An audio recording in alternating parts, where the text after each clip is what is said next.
So this is the iPhone 16 Pro Max, and it's closing in on 1 year old, and it will be last year's phone next month when the 17 Pro Max launches. Today we're going to do a speed test comparison against the iPhone 13 Pro Max after this phone's been on the market for about 4 years. So let's find out how well the 13 Pro Max is performing on the latest iOS 18.6.1.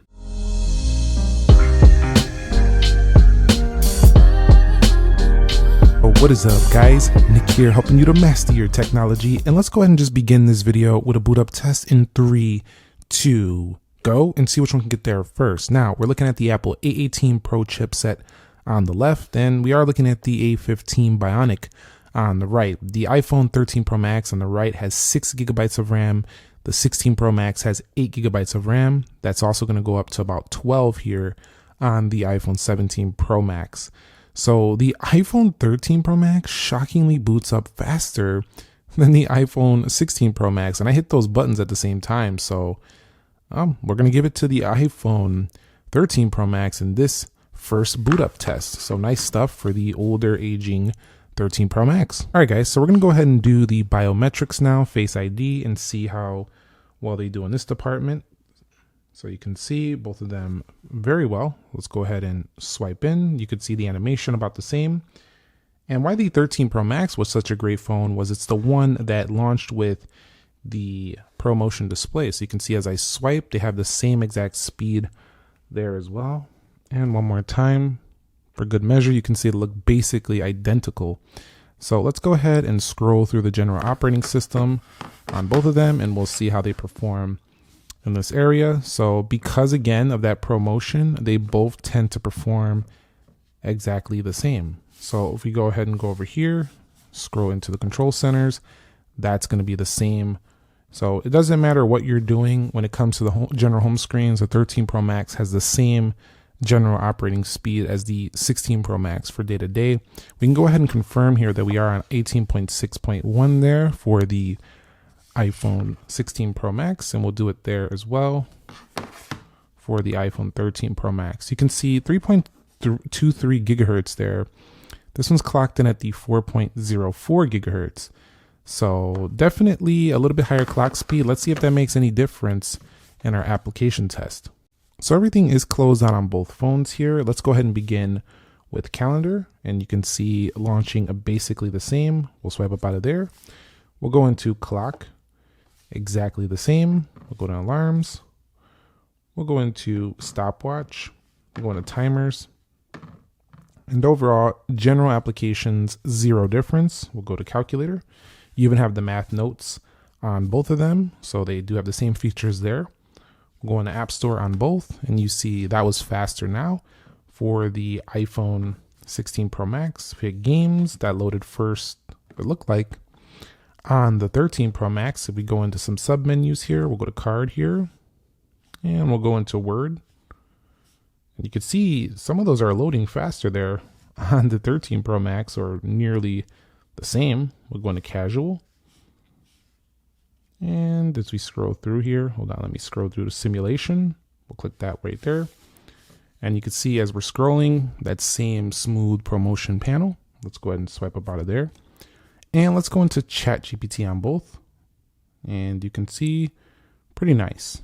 So let's go and write a prompt here. iPhone 17, what to expect. Let's go ahead and do iPhone 17, what to expect. And let's see how they handle this. I mean, you are using ChatGPT server, so it's basically just going to calm down to the network speed, but you can use this on both, and it doesn't really matter. So it's going to be fine. Both have big screens, and you can do your AI chat prompts, no problem. Although the integration of Apple Intelligence is still better. It's not even on the 13 Pro Max, but it's not super useful because it's not the best on the 16 Pro Max either. Let's go into Gemini, but down the line, if they do improve it, you at least have support. You don't have support on the 13 Pro Max. Gemini did launch first on the iPhone 16 Pro Max. If we go into Grok, we have to skip that prompt there. Let's go ahead and try Grok again just because of that prompt. So we kind of get the same thing there. Whatever, we'll go on to Copilot. And you can see just slightly faster. I'm seeing a hair quicker performance there now on the 16 Pro Max. If I go over here, we'll head over here into trending, or where is it? Oh, let's just go to shopping, whatever. Actually, let's go to music, and then we can scroll through. Both of them will do loading of these things just fine. And as we scroll through, let's go to movies and TV, and you can see, how about free with ads? And taking a second for that to load. Let's just go to browse. And as we swipe through, you'll see that even when you're in your media applications, it doesn't seem to be that much different. We'll go into Instagram. This is good news for iPhone 13 Pro Max users. Your phone's running amazingly well at this current time. I did not recommend it in my worst iPhones to buy right now. When I said worst, I didn't mean the iPhone 13 Pro Max is a bad phone, by no stretch. I meant that right now, you're probably not making a great choice in terms of the 13 Pro Max buying it now, because the newer phones, which are basically as good, the 15 Pro Max, 14 Pro Max, are even cheaper now as well. So you're just kind of buying a much older phone. That's what I meant. I didn't really mean the 13 Pro Max is a bad phone, because I've done nothing but praise that device over the years. I even have a video on my second channel called the last great iPhone, or the best iPhone, something like that was made, and it was the 13 Pro Max. So let's swipe up out of there, and we'll go over to Dead Trigger. And I'm not backtracking. I did say that it's one of the worst iPhones to buy right now. Doesn't mean it's a worst iPhone ever made. It's one of the best. It is probably one of the best Macs ever created. But right now, buying it is 4 years old, about to be. So I just don't recommend buying 4-year-old phone, because the support might run out. Let's go into Subway Surfers. But this is really good news for the 13 Pro Max users who already own the phones. I mean, these things are just stunning. I knew when this phone came out that it was going to be one of the best longevity phones of all time, just because of the 6 gigs of RAM. That's a good amount for an iOS. I knew it with the battery life, the ProMotion display. It was definitely a really good choice. And honestly, I feel like even using the 16 Pro Max, there's zero wrong with using a 13 Pro Max right now. It just feels great. Let's go over here to Free Fire, and you'll see that the iPhone 16 Pro Max is in the lead, and we're a little bit behind there on the 13 Pro Max when it comes to the games. That is one area where if you do play a ton, you'll notice a boost. Again, 13 Pro Max can perform well in this department as well, just because the games for iOS are very well optimized.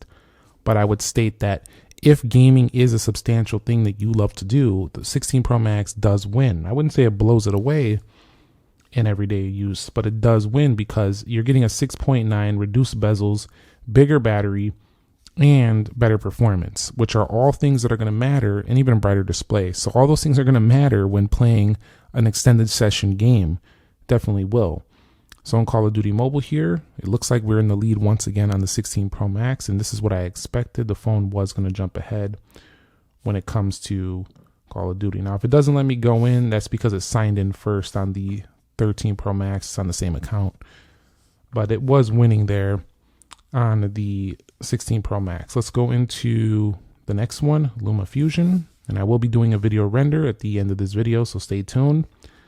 We'll go over here to Geekbench 6, and we'll go over here to 3D Mark, launching first on the 16 Pro Max, and Speed Test Net, and we'll go into InShot.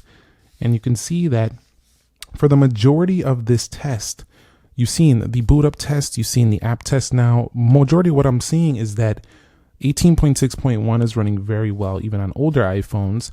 And the only real substantial difference in our real world day-to-day use is going to be heavier pushing games. So if you're playing graphically demanding games, for casual users day-to-day, it's going to be fine on the 13 Pro Max. You also might run into a reload here and there because it is not 8 gigs of RAM. So let's see if that does happen though in our RAM management test. So we'll see what happens here with the iPhone 16 Pro Max. We are looking at 8 gigabytes of RAM, and this phone just looks superb. Right here, a little bit of a weird animation there on Call of Duty.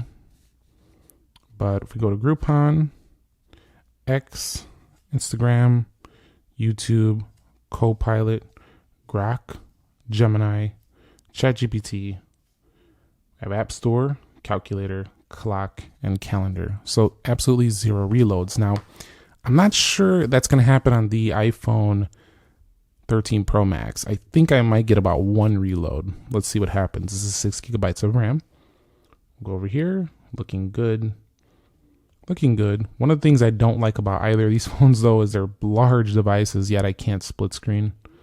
Ridiculous, actually. We'll go into Subway Surfers, Dead Trigger. So far, everything looking fantastic as it did for the iPhone 16 Pro Max Copilot.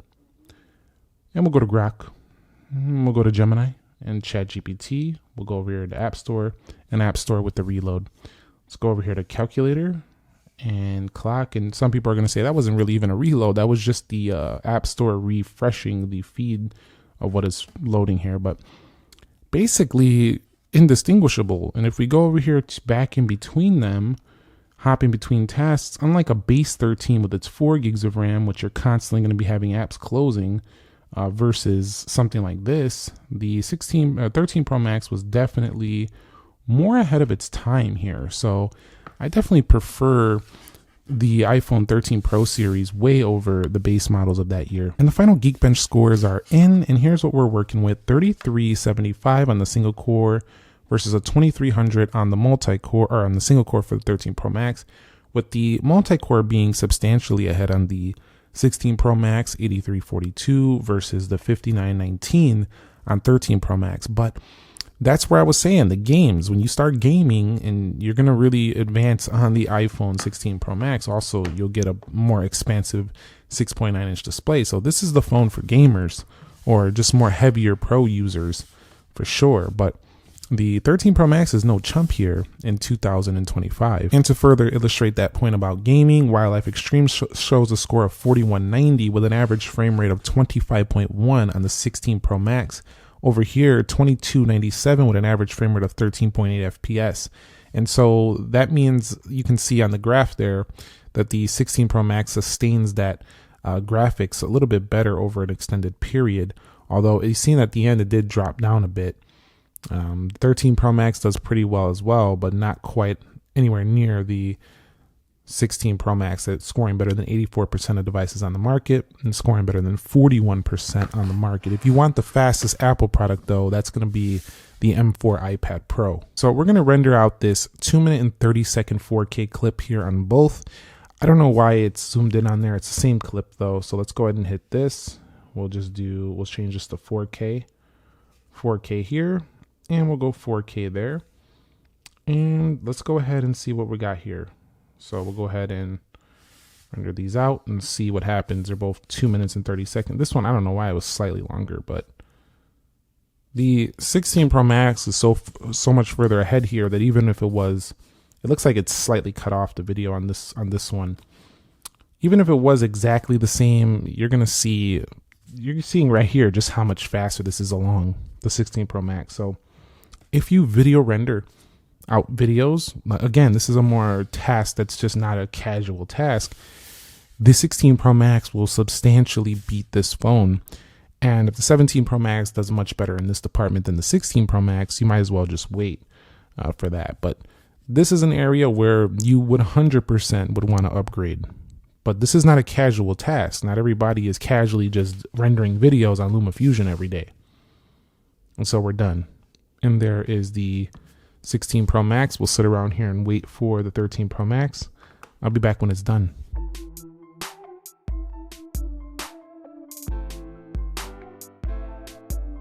So the iPhone 13 Pro Max finished way longer. It's so long, in fact, that the screen timeout actually occurred on the iPhone 16 Pro Max. So a much slower performance there for video rendering on the 13 Pro Max. All right, so let's go ahead and see how they do with launching the cameras here in 3, 2, go.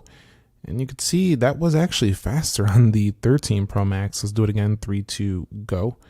And again, faster on the 13 Pro Max. We'll do it for a third time to see if third time's a charm. 3, 2, go. Pretty similar on that one.